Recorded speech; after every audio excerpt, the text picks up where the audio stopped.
안녕하세요. 토요 미스테리 디바메이입니다. 2021년 4월 28일 새벽 6시 50분 일본 오사카 다이토시 경찰서에 한 신고 전화가 걸려왔어. 인근 맨션에 살던 사람인데 여성의 비명소리가 들렸다는 거야.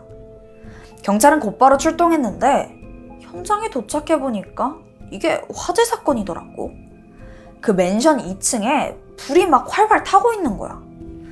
결국 경찰차에 이어서 소방차도 곧바로 도착했고 빠르게 진화되었지만 안타깝게도 피해자가 있었어. 화재가 최초로 발생한 집 안에서 시신왕구가 발견된 거야. 이 집에 거주 중이던 48살의 남성 카모토 사토루였지. 사인은 화재로 인한 일산화탄소 중독이었는데 경찰은 시신을 수습하고 나서 그 화재 원인을 파악하려고 집안을 살펴봤어. 그런데 베란다에 좀 미심쩍은 물건이 있더라고. 그건 사다리였는데 보니까 2층이던 그 카모토 집에서 위층인 3층 베란다로 그렇게 이어져 있는 거야. 그러니까 맘만 먹으면 그냥 바로 위층으로 올라갈 수 있게 딱 연결되어 있던 거지. 경찰은 뭔가 미심쩍다 싶어서 그 사다리를 따라서 위층 집에 가봤거든. 그런데 거기에 끔찍한 광경이 펼쳐져 있었어. 방 안에는 젊은 여성이 피투성이인 채로 쓰러져 있는 거야. 신원은 21살이던 대학생 요시오카 모모카인데 이 집에서 살던 사람이었고 이미 사망한 상태였지. 상황은 너무 심각했어. 전신이 피투성이인데다가 자세히 보니까 뒤통수는 뭔가로 가격당한 듯 하더라고. 곳곳에 칼에 찔린 상처도 발견돼. 근데 흉기는 바로 발견됐거든. 침대 위에 있었는데 모양이 좀 특이해. 보니까 60cm 정도 되는 나무 막대기에 칼을 와이어로 고정해서 직접 제작한 것 같아 보이더라고. 일단 요시오카의 사인은 과다출혈이었어. 허벅지 동맥이 끊어진 게 결정적이었지. 혈흔이 거실부터 현관까지 길게 남아있는 걸로 봐서는 그녀가 공격을 받고 필사적으로 도망치려고 했던 것 같아. 그런데 사건 현장에 아주 이상한 점이 있는데 현관문이 접착제로 꽁꽁 붙어있는 데다가 심지어 문 바깥쪽에서 열리지 않게 뭔가를 이렇게 끼워놨더라고. 마치 누군가 그녀를 의도적으로 집안에 가둔 것 같아 보였어. 근데 이게 너무 소름 돋는 게 그렇게 밖에서 문을 막아버리면 구조 시간도 더 걸릴 거고 심지어 밑에 불도 났었는데 대피할 수 없게 되는 거잖아. 대체 누가 겨우 대학생이던 이 요시오카를 잔혹하게 살해한 걸까? 사실 가능성이 가장 높은 사람이 있기는 하지. 그녀의 집까지 연결되어 있던 그 사다리가 가장 수상했으니까. 얼마 후에 경찰이 유력한 살인 용의자를 지목했는데 예상했던 대로 아랫집 거주민이자 화재 피해자인 카모토였어. 근데 상식적으로 생각해봐라. 아무리 이웃 간의 사이가 좋다고 해도 베란다에 사다리 놓고 왔다 갔다 하는 건 좀 이상하잖아. 애초에 요시오카는 20대 대학생이고 카모토는 40대 후반의 직장인이야. 그러니까 둘이 접점이 전혀 없는 거지. 그러니까 친한 사이일 가능성도 낮고. 자, 둘이 친분이 있던 게 아니라면 아랫집 카모토가 일방적으로 사다리를 이용해서 윗집 요시오카 집에 침입한 걸로 추정돼. 한편 요시오카의 시신에는 몸 곳곳에 엄청난 구타 흔적이 남아있었어. 분명 범인은 그녀에게 원한이 있었던 걸로 보이지. 경찰은 이 모든 정황을 토대로 어떤 이유였는지는 아직 모르지만 카모토가 요시오카에게 깊은 원한을 품었고 그래서 그녀의 현관문을 막아서 밖으로 도망치지 못하게 해두고 나서 다시 자기 집 베란다에 있던 사다리로 요시오카 집에 침입한 후에 그녀를 살해했다 라고 결론을 내렸어. 그리고 나서 경찰은 드디어 카모토의 범행 동기를 발표하는데 사람들은 또 한 번 놀라게 돼.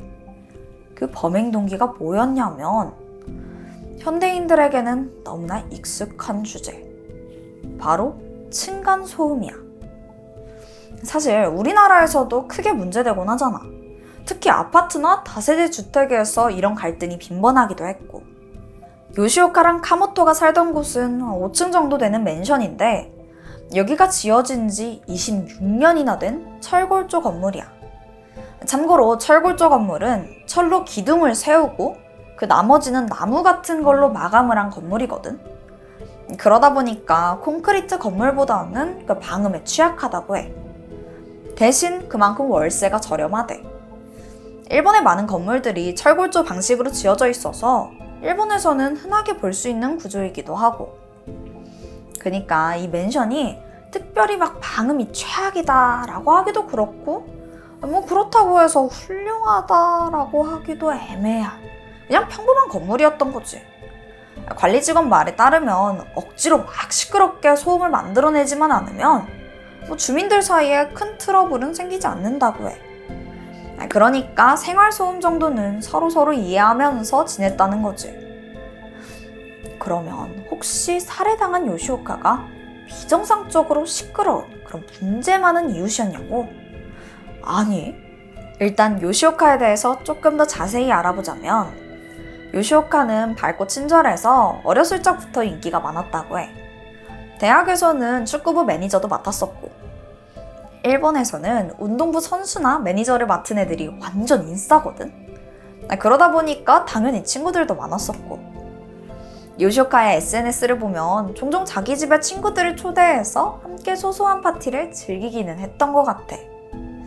어쩌면 이때 너무 시끄럽게 떠들거나 뛰어다녔거나 그랬던 거 아닐까 싶었는데 다른 이웃들의 말에 따르면 피해를 끼칠 정도의 소음은 전혀 없었다고 해.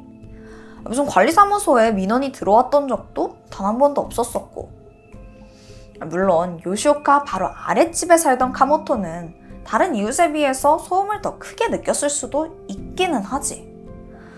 근데 그 요시오카 바로 옆집에 있는 주민조차도 간혹 말소리가 좀 들리긴 했지만 그게 소음이라고 할 정도는 아니었다라고 했었거든.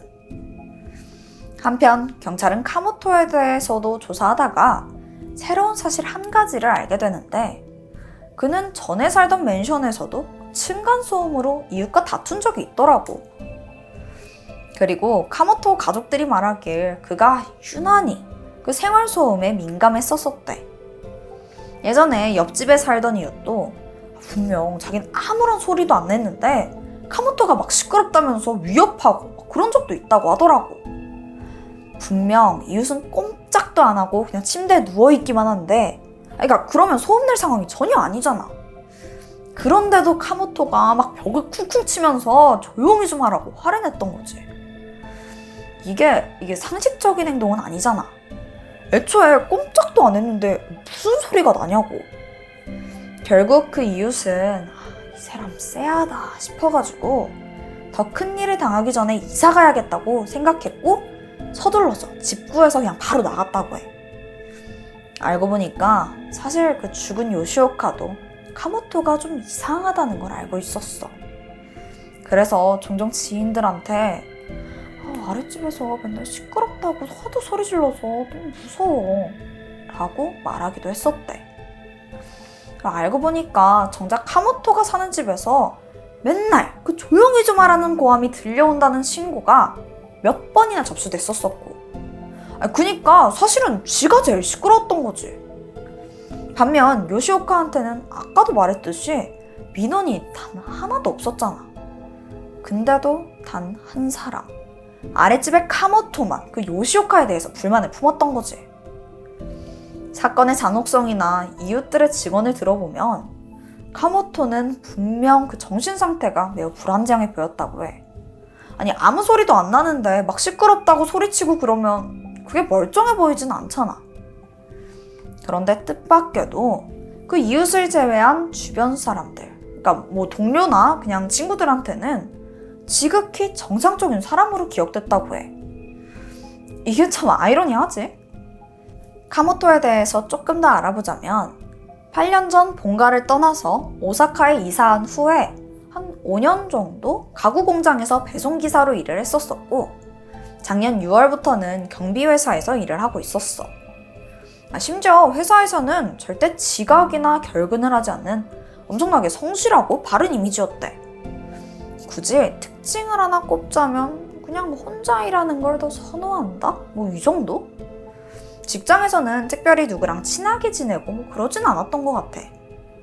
동료들은 카모토가 좀 예민하고 내성적인 편이긴 했는데 누군가를 죽일 만한 사람은 아니었다라고 말했어.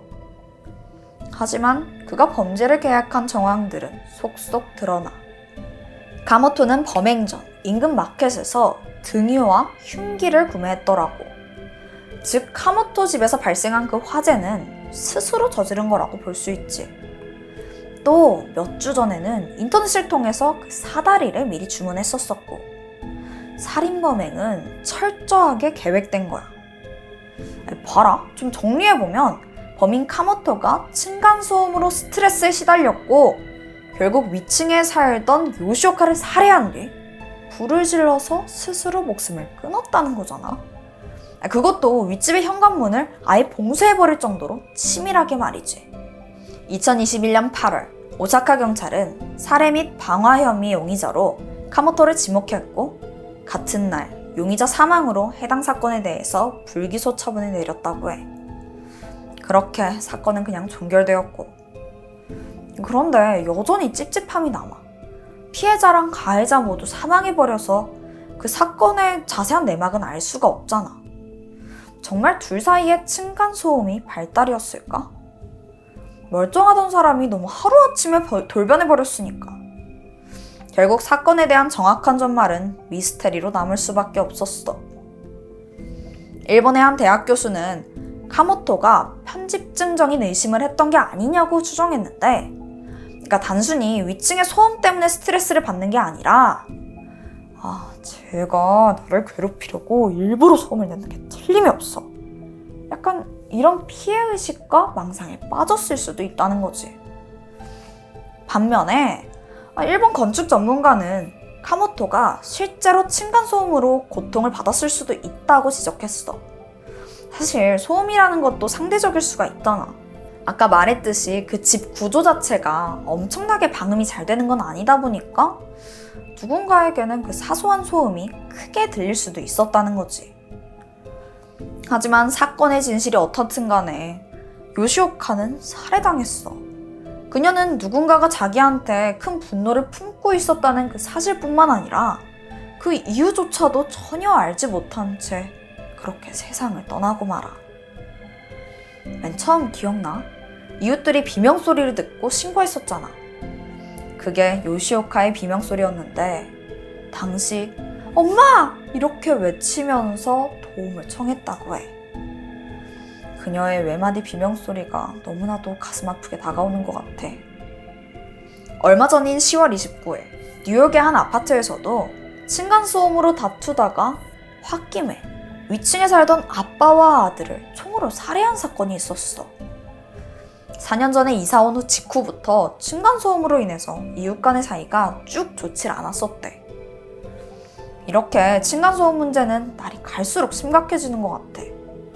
나 진짜 하다못해서 내 친한 친구인 제이양이 있는데 미안, 내가 그 본명을 말할 순 없으니까. 하여튼 걔네는 옆집 사람이 잘 때 핸드폰을 벽에 딱 붙게 하고 자나 봐. 근데 아침에 그 알람이 울릴 거 아니야. 그러면 그때 그 알람 진동이 징 하고 벽을 타고 자기한테까지 느껴진대. 와, 그게 너무 시끄러워서 진짜 미치겠다고 하더라고. 이게 참 어려운 문제지. 이럴 때일수록 서로서로 조심하고 또 이해하는 모습이 필요한 것 같아. 오늘 내가 준비한 스토리는 여기까지야. 그럼 우린 다음 영상에서 만나. 지금까지 토요미스테리 디바메이였습니다.